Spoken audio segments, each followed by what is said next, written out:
Yan ang Kibot Falls. Tatlong falls namin na ano. Yan.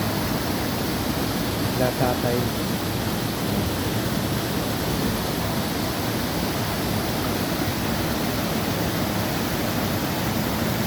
Ang dami nga namin ngayon.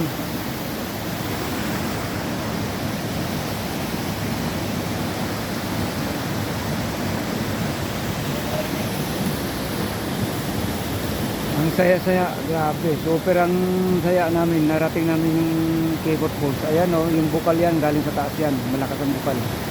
Ayan. Oh, napakahabang, napaka bundok ito. Kaya tinatawag ng Kibot Falls. Kasi maliit lang siya. Tapos oh, ayun ang bundok o matarik oh.